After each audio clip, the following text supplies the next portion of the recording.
Bob and Sheri. Our guest this morning is singer-songwriter Emerson Hart. You know his voice and his music from the band Tonic.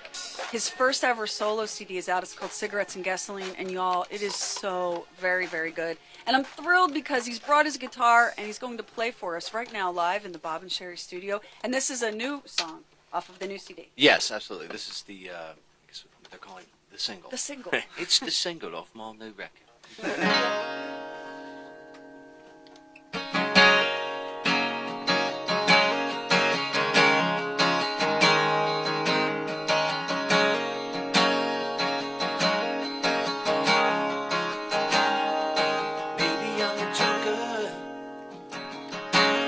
I'm the fool in your eyes. Maybe I'm the weak one. Maybe I'm a lie in disguise. Maybe I'm angry, 'cause I'm the one who's always wrong. Maybe I'm not the one so strong. But did you think about it? Did you pour it in?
Fight about all the things. This isn't forever. This is more than a wedding ring. Do you understand it, baby? When you say it's over, it's done. Maybe I'm not the one. So if you're gonna leave, yeah, you better get going.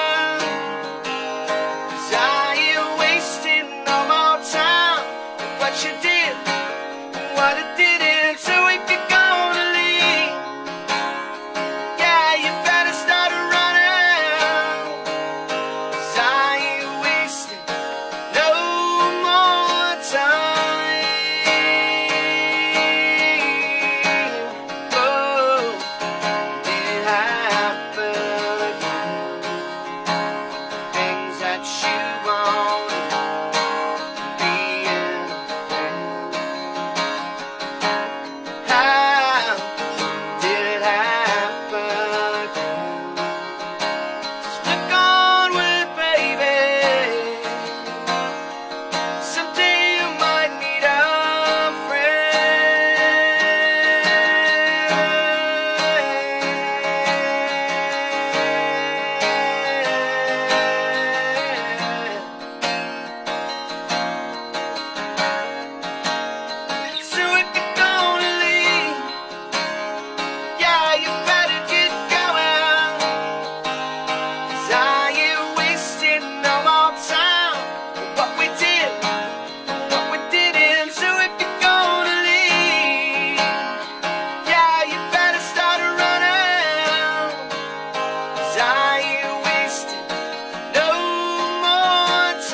That's Emerson Hart with If You're Gonna Leave off Cigarettes and Gasoline. I'm sorry, but this is the best job ever. That was fabulous. That was really lovely. You know, the sentiments in that song, I think it makes it harder to leave the longer you've been with somebody. Don't you think? It's easier to be brave like that when it's been a year, 2 years, but boy, you go much beyond that. And Well, it becomes so much more difficult. the first few times I listened to that song, I thought, you know, you hear it one way and then you plug yourself in and you hear it another way. And here's how I heard it. You tell me if this is where you came from as a songwriter. I mean, here's a guy who you're just breaking his heart and you're bouncing back and forth and I love you, I can't live without you, I don't love you, I want to be free. And he's given you all he can give. And now he's just like, I still love you, but if you're going to leave, you got to go because this ain't working for me. Yeah, pretty much. I think. I love a man who suffers, Emerson. I like pain. I'm very sensitive to the nuances of a suffering man. We've worked together 14 years now. I mean, tell us what you were thinking, because you're very happily married. Yes. Well, I mean, you know, I've been married for 7, together for 11, and it's you know, it's never easy. At some point, you always hit that rough patch, and you know, I kind of was at a place where we were such good friends that I started realizing, you know, are we, you know, are we so close now that we're not getting along anymore? Like kind of that fire gets to you and you get into this pattern like in the song Ordinary. And, you know, you have to just realize I love this person so much that I can let you go to find somebody that is going to be the best for you, you know? Well, and it's funny, in a relationship, you get maybe to be such good friends that you lose sight of the other things that you need to have in a relationship, which are mystery, passion, and a little bit of the threat of danger. of disaster. Yeah. Yes. That is something that is inherently human. We just want to get as close as we can to right before it blows up. But there's something that's beautiful about that. It is inherently human. There's something that's beautiful about that. Yeah, I agree. We're never really content to just settle and be complacent. We like to push it. Yeah, I think if you're, you know, if you're in that situation where you're just kind of going through the motions, you know, I've had a lot of friends who have that in their marriages, and they just kind of let it slowly fade into that strange middle of the road thing, and they just end up destroying each other years down the road, and that's not worth it. I would much rather have the passion and the fighting, because if you're fighting, that means you're talking. I mean, And you're still invested. and you're still invested. Exactly. When people kind of get into this mode of robotic, you know, life, 5 years down the road, instead of, you know, saying pass the salt, they just look at each other and say, "You ruined my life," and you don't want Right. you don't want that. What's the indifference? It's hard, You know, though, because if you're indifferent, you really don't care. it's hard to let that other person that you love so much grow and evolve. But Mm-hmm. that's what needs to happen for them and for you and for the relationship. It's just scary when you see it unfolding in front of you. And sometimes they need to die. Well, we're going to take a quick break. And then there's that. We are keeping Emerson Hart in our studio captive, and we're going to see if he'll play some more music for us. The new one is called Cigarettes and Gasoline. It is so good. And we'll get And you back can- to the music in just a minute. You were telling us that your dad died when you were 10 years old. This How is did a that- hellacious story, though. This was in People magazine just a couple weeks ago. You need to, if you would, explain. Yeah, no, absolutely. What happened. My father was murdered when I was 10. Oh, my goodness. But we didn't. We never found his body, so I pretty much spent most of my childhood and, you know, into my early adulthood, just always kind of keeping that weird secret I'll bet. in my head. You know, I used to tell people that he was killed in a hunting accident, or you know, Did you have a hard time as a child reconciling that he might really not be dead? That there was a chance he was just missing and could somehow reappear? Yeah, I did, and even as an adult, I mean, when Tonic started to get fame and recognition, I used to think that I would see him in the audience. Mm-hmm. You know, I'd say, "Oh wow, he's not dead," and then, but my grown-up brain would be like, "Hey, 10-year-old, your dad's definitely dead. You know, he's not there." And What were the circumstances? well, he was paranoid schizophrenic, number one, and there was not a lot of medication at the time, really understanding, you know, the disease and what it is today. And my parents, you know, he was a very violent guy, and they separated, and he moved back to Western Pennsylvania, where I was born. And he got involved with the wrong people, and started dating somebody who was married into the Sopranos, and just he Disappeared. vanished. Wow. He vanished. So how did your family have confirmation that he had in fact been murdered and Well, wasn't just missing? His house was ransacked, and there were keys on the sidewalk, and his car keys were still in there. And my father did carry a firearm, and So it all added up. It all added up, and the state police would, pretty much told me after a year and a half, 2 years, said, "Look, your he's gone. We know who did it, and we know probably why he did it after they researched it." But he said, "But because we have no body, we cannot prosecute this person." What a horrific thing for a 10-year-old to have to process.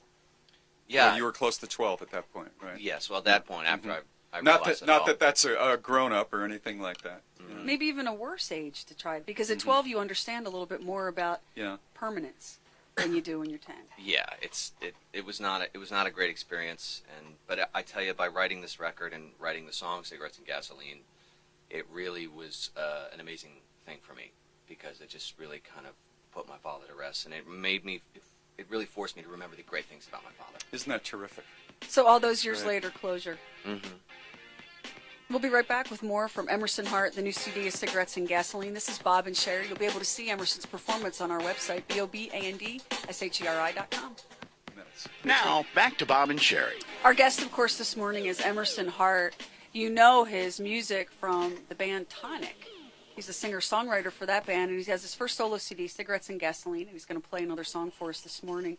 And you were saying that you live in Nashville now, and you write with other performers and write songs for them, and you know when you come up with a song if it's for you or not. Yeah, without a doubt. I can't explain why it is, but it happens that way. It's just something that I'll listen to and I'll go, this just doesn't sound like, the vision, for my record. I'm constantly writing records, even if I'm not recording one.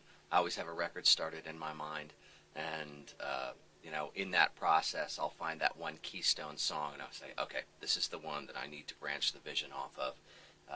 And a lot of other songs, when I'll be writing for other artists, younger artists or country artists, whoever, I'll just go, this is not going to fit in my vision.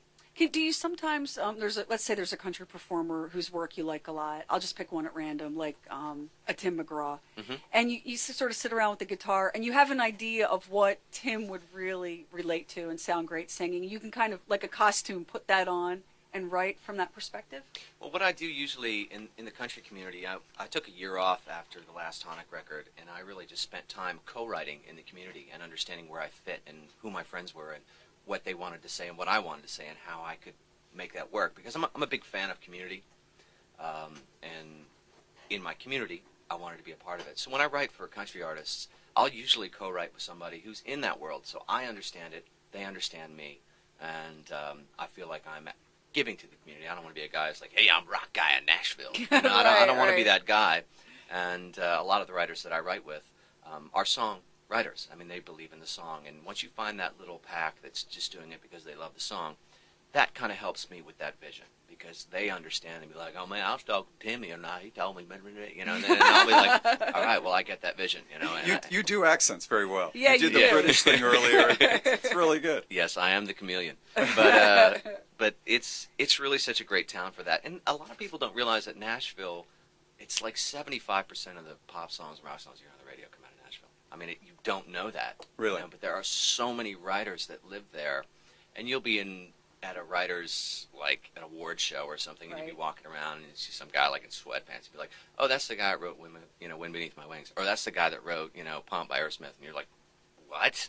Well, Bob and I were at a broadcasting convention in Minneapolis earlier in the summer, and the entertainer, there's always an entertainer. One year it was David Crosby. I mean, it's usually like these amazing legendary songwriters. And so this amazing legendary songwriter was going to entertain, and he's part of a songwriting duo. And these two guys, no one had ever laid eyes on them before. They get their guitars, and they walk up, and they sit down on their stools on the stage, and they start to strum, and they say, we're just going to play some of our hits. And what hadn't they written? They had written everything. God Bless the Broken Road. I mean, every song that you've heard in the past 3 years, it seemed like these two guys had written, and yet they were those behind-the-scenes Nashville songwriters that the average person on the street doesn't know. You wouldn't know. And the studio musicians, which we were talking about them earlier, are terrific there and always have been. I mean, they just have some great pickers. No doubt. Yeah. No doubt. And it's so funny when I recorded some of this record in Nashville and some in New Orleans, but, these guys, they play country music, and everybody's like, oh, he's a country musician. But when you get together with them, they're like, oh, man, I grew up on Zeppelin records. Like, and they get the opportunity. Is that right? Yeah, and they get the opportunity to actually rock and get in there and do it. Yeah. It's amazing. They turn into like 9-year-old boys, like just watching them, like, no, check this shred out, and they get in there, they're like, bro, we're not making a Van Halen record, but let's. It's That's just very great. cool. It's so great. So who was it when you were 12 or 13 years old that got your attention to do this? Probably Elton John. That was my first. I think my first record was "Don't Shoot Me, I'm Only the Piano Player," and then The first record you bought? the first record I bought was Led Zeppelin 3. That was my first record, which I bought used, but it was my first saved up my money. From So this was shortly after you found out your father was murdered, hmm and so you picked up a guitar. yeah. My mom was the romp room lady, and so she always got a lot of free On TV? On TV, yeah, Get out of here. yeah, No kidding. yeah. Yes, my life gets even stranger. Oh, your mom was the romper room lady? Yeah. Oh, how cool. So you must have had some neat stuff around the house. We did. We had tons of rompa-stompers and doobie mirrors and but guitars. So people would give my mom guitars because she played guitar. Todd heard doobie mirrors. That's not what. Yeah. Yes, not the 420 mirror, the other kind. And so she really just saw that I took to it when I was about 6 or 7, and she said, "If this is something you want to do, then let's make this your life." And she was really Wow. great about that. And my mother has always been an enormous support. And you're an only child, right? Of that marriage, yes. My mom was married once before and had my 2 older sisters. So I was lucky enough to have much older sisters who bought me, oh, no, you need to check out, this Aerosmith record. You need to learn Oh, this. they made sure your taste was great. Okay. Exactly. And I'm really good friends with Cameron Crowe, and we were talking about that when he made Almost Famous, and he was like, that's how it was for me. Like, his older sister gave him amazing records, and it's just... If you're an older sibling, please buy your younger siblings music. How important that is for their brain. It's true. And I wonder, with 2 females who are older sisters, how much effect that had, as opposed to, say, 2 older brothers would have had on you. Yeah, it could have been 'Cause Metallica. obviously Could have been Metallica, but it ended up, gonna say, Emerson Hart. So Yeah. But it was great. I wouldn't have changed a thing. I mean, even though it was hard, obviously with my father and stuff like that. My knowledge and understanding of the female heart, I learned at a very young age. From them, from being around that many Exactly. women. Sisters will help you be a great boyfriend. They really did train me. There were a couple. We used to have some rows at 2 in the morning when I would not put the seat down. I would get that stinging punch. Don't put the seat up.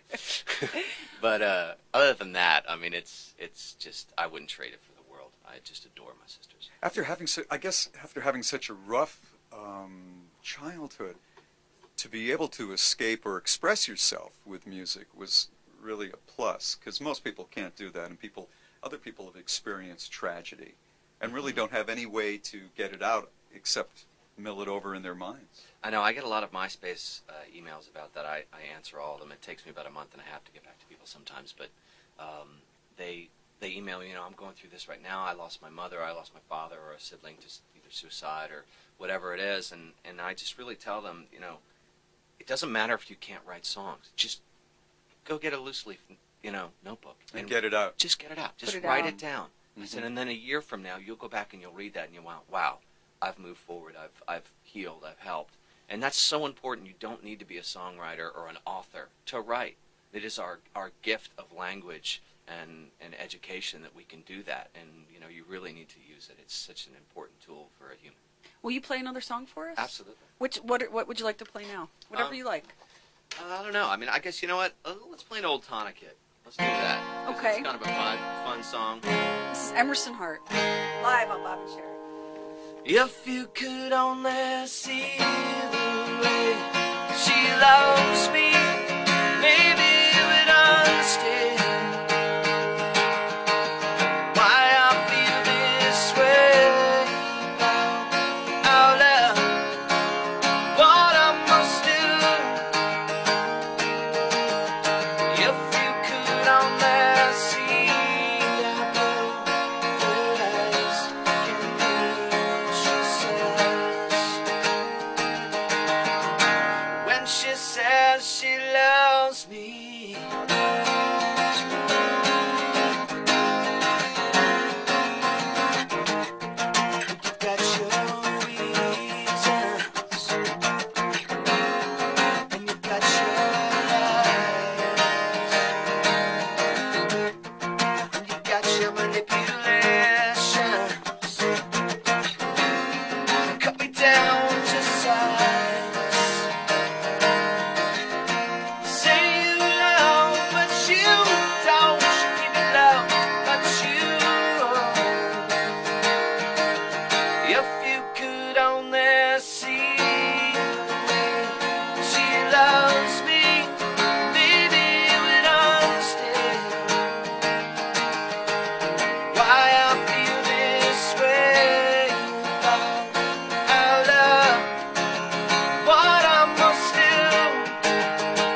Emerson Hart, live on the Bob and Sheri show. Emerson, You really have the voice tuned this morning. I mean, that's a hard song to sing, that high up. Yes, it's that's definitely an early riser. after sleeping on a bus in our parking lot.